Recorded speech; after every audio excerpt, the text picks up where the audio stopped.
In this chapter, Jeremiah is crying out to God.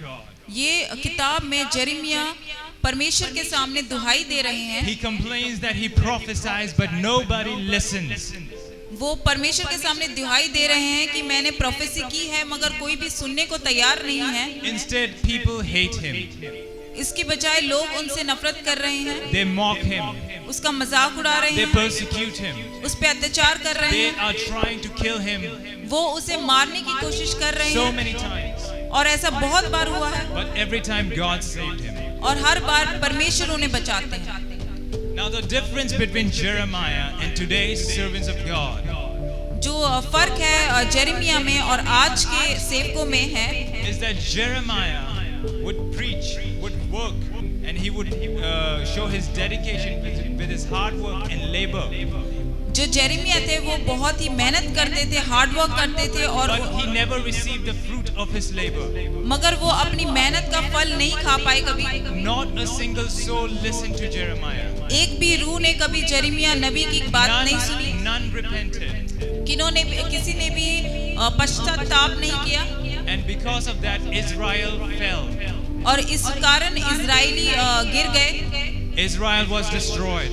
Israel तबाह हो चुका था। Today's servants of God, आज के जो सेवक हैं परमेश्वर के, they are blessed. वो आशीषित हैं। Because when we preach, people listen. क्योंकि जब हम प्रचार करते हैं लोग सुनते हैं। When we preach, people repent. जब हम प्रचार करते हैं लोग पश्चाताप करते हैं। When we labor, we receive the fruit. जब हम मेहनत करते हैं हम उसका फल पाते हैं। And because of it, we get encouragement. और इसकी वजह से हमें एक एनकरेजमेंट मिलता है। Now this is the reason why we keep going. और इसकी वजह से ही हम आगे और बढ़ते हैं। But Jeremiah never had any of it. मगर जेरेमिया के पास ऐसा कुछ भी नहीं था। He suffered and suffered all alone. और उसने बहुत सारी पीड़ाओं का सामना किया, वो भी अकेले। Now why am I telling you about Jeremiah now? और मैं आपसे जेरेमिया के बारे में क्यों बता रहा हूँ? Today I prophesy in the name of Lord Jesus Christ. आज मैं आप सबके सामने प्रोफेसाई करना चाहता हूँ यीशु मसीह के नाम से। The great suffering of prophet Jeremiah जो उन्होंने पर बहुत बड़ी कठिनाइयाँ आई is about to come to the servants of God in these coming days. वो सारी कठिनाइयाँ आज के समय के सेवकों पर आने वाले हैं, आने वाले दिनों में। The servants of God today are going to suffer like prophet Jeremiah. जो परमेश्वर के दास है वो प्रॉफिट जेरेमिया की तरह सफर करेंगे। We cannot ignore. हम इसे ignore This is the end times. ये अंत का समय है। With a deep sorrow, I give you this message, servants of God. बहुत ही टूटे मन से मैं आपसे ये वचन बांट रहा हूँ। Prepare yourself आप तैयार हो जाइए and wake up from your slumber. और अपने नींद से उठ जाइए। Because the end has come. क्योंकि अंत आ चुका है। The glory days of our ministry is about to come to an end. जो अच्छे दिन थे हमारे सेवकाई के वो उसका अंत होने वाला है। As news about pastors being persecuted all over India, क्योंकि आजकल बहुत सारी खबर आ रही है परमेश्वर के सेवकों के पर अत्याचार the news about pastors' persecution has increased greatly. और जो पास्टरों के ऊपर अत्याचार हो रहे हैं वो काफी बढ़ चुका है। Few days ago, a pastor was arrested from his church in Haryana. कुछ दिन पहले एक पास्टर को अरेस्ट कर लिया गया था उनके चर्च से हरियाणा में। In Chhattisgarh, one of the pastors was killed. और एक पास्टर मारा गया था। In the past, 2 weeks ago. 2 हफ्ते पहले। And so there are many news more. और ऐसी बहुत सारी खबर आ रही है। Now, if you are the servant of God, अगर आप परमेश्वर के सेवक हैं, then if you have decided to carry your cross, और आपने ये तय कर लिया है कि आप अपनी क्रूस को उठा के चलें, then carry it till the very end. तो आप अपनी क्रूस को अंत तक उठा के चलते रहें। Hallelujah. Hallelujah. Carry your cross till the very end. अपने क्रूस को अंत तक उठा के चलें, Don't give it up in between. उसे बीच में ना छोड़ें, Don't leave God. परमेश्वर को ना छोड़ें। This concludes my first prophetic message. ये मेरी पहली भविष्यवाणी जो की चेतावनी आपके लिए है। Now the second prophetic warning is for all the believers present here and around the world. और जो दूसरी चेतावनी मैं आपको देना चाहता हूँ वो विश्वासी बहन भाइयों के लिए है जो यहाँ पर है और पूरी दुनिया में है। The book of Amos chapter 8 verse 11 through 14. हम आमोस की किताब उसका 8 देखते हैं, उसका 11 से 14 If we read it, अगर हम पढ़ें, it speaks of a famine of God's word. परमेश्वर के वचन की कमी के बारे में बताता है। जैसे सूखा पड़ जाता है वैसे परमेश्वर के वचन का भी सूखा पड़ जाएगा भविष्य में। Now this is a famine of God's word which is about to come. ये परमेश्वर के वचन के कमी के बारे में वचन है। Just like in the days of Israel's judgment. जैसे कि इज़राइल के न्याय के दिन थे। This prophecy is for all the spiritual Israel today. ये जो भविष्यवाणी है वो आज के आत्मिक इज़राइलियों के लिए है। Which are you people? जो आप लोग हैं। We all are believers. We are all spiritual Israel. हम सब विश्वासी बहन भाई आज के आत्मिक इज़राइली हैं। God gave me a message that the famine of God's word is coming. और परमेश्वर ने मुझे वचन दिया है कि परमेश्वर के जो वचन की कमी भविष्य में आने वाली है। I prophesy in the name of Lord Jesus Christ. मैं ये भविष्यवाणी प्रभु यीशु मसीह के नाम पर करता हूँ। The days are coming when God's word will not be found anywhere. ऐसे दिन आने वाले हैं जब परमेश्वर का वचन नहीं होगा। This is a period after the rapture. और ऐसा तब होगा जब रैप्चर हो चुका होगा। People will desire desperately. लोग बहुत ही बेताब होंगे। Will be trying to seek His word. जहाँ वो परमेश्वर के वचन को पाना चाहेंगे। But it will be too late. मगर तब तक बहुत लेट हो चुका होगा। Now I know this is not a message which everybody likes to hear. मैं जानता हूँ ये ऐसा मैसेज नहीं है जो आप लोगों को सुनने में अच्छा लगे। Because this message is about a judgment that is coming, and people like to hear a message that is full of prosperity and healing and blessing. लोगों को अच्छी बातें सुनना पसंद है, जैसे आप आशीषित होंगे, आपका घर बस जाएगा, आपको आशीष मिलेगा, आप आगे बढ़ेंगे। ये वैसा वचन नहीं है। Now it's easy for me to preach a message to you that मेरे लिए बहुत आसान है कि मैं अच्छा मीठा वचन बांटूं। But God gave me this message and it is my duty to tell you. मगर परमेश्वर ने मुझे यही वचन दिया और ये मेरा ड्यूटी है कि मैं आपसे ये बांटूं। So please bear with me a little while. तो मेरे साथ आप सब बेयर कीजिए, सह लीजिए। They will wonder, people of God who did not know Jesus. जो परमेश्वर के लोग थे जो यीशु को नहीं जानते थे, who used to call themselves Christians, जो सोचते थे कि वो हम क्रिश्चियन हैं, विश्वासी but हैं, they did not live according to God's word. मगर वो अपने परमेश्वर के वचन के हिसाब से नहीं चले। They will wander from nation to nation. वो ढूंढेंगे जाति जातियों तक, नेशन कंट्री Because जाएंगे, Bibles will be destroyed, क्योंकि बाइबल जो है वो नष्ट की जाएगी। both physical and digital. जो आप सामने बाइबल देख रहे हैं वो भी, और जो फोन में बाइबल है वो भी। This is the prophecy. This is a prophecy of the end times. ये भविष्यवाणी है अंत समय की, And we are living in those end times. और आज हम उस अंत समय में ही जी रहे हैं। Today the land of Punjab is blessed with God's word preached everywhere. जो पंजाब की धरती है वो बहुत ही आशीषित है, क्योंकि परमेश्वर का वचन चारों ओर फैलाया जा रहा है। Won't you agree? क्या आप इससे सहमत हैं? Huh? Everywhere there is God's word. Everywhere there is a pastor in Punjab nowadays. अभी पंजाब में सब जगह परमेश्वर का वचन बांटा जा रहा है और हर जगह पास्टर है। There's no lack to the people of Punjab. Punjab के लोगों में कोई कमी नहीं है, And the rest of the world also, I'll say. और बाकी दुनिया में भी कोई कमी नहीं है। You all and the world has the opportunity to come to Christ. आप सबके पास ये एक बहुत अच्छा अवसर है कि आप परमेश्वर के पास आएं। But this opportunity is short. मगर ये जो अवसर है बहुत छोटे सा लिमिटेड टाइम के लिए है, Because the time of God's grace is coming to an end. क्योंकि परमेश्वर का अनुग्रह का अंत होने वाला है। The days are coming when people will not have access to the Bible. Bible available नहीं होगी। People will search for God's word. लोग परमेश्वर के वचन को The ढूंढेंगे। book of Amos says it. जो किताब आमोस की है वो यही बताती है। As a result, due to lack of God's word, जब परमेश्वर के वचन की कमी होगी, people won't know the word of God, वो परमेश्वर के वचन को नहीं जान पाएंगे and the बिल्कुल भी। judgment of God will fall. और परमेश्वर का जो जजमेंट है, परमेश्वर का जो न्याय है, वो उन पर आ जाएगा, Because of this famine of God's word. क्योंकि परमेश्वर की वचन की बहुत ही किल्लत कमी हो जाएगी। So the judgment of God will befall all those who don't know it.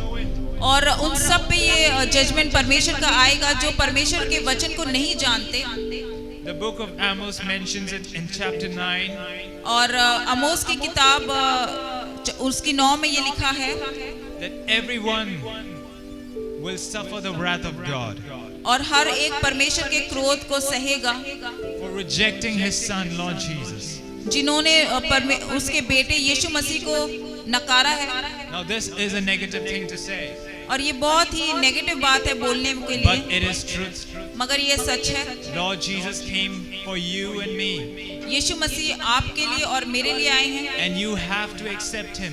और आपको उसे accept, He is the only way, the truth, and the life. वो सही रास्ता है, सच्चाई है और जीवन है। Hallelujah. Hallelujah. Now chapter 2, 9 verse 2 through 4. Chapter 2 हम देखते हैं अमोस का। We're not looking at, I'm going to mention it to you. हम सिर्फ रीड कर रहे हैं, मैं खुद ही रीड करूंगा। Now God will be against every person who have denied the gospel. और परमेश्वर हर एक उस आदमी के विरोध में It होगा, says those people won't be able to escape.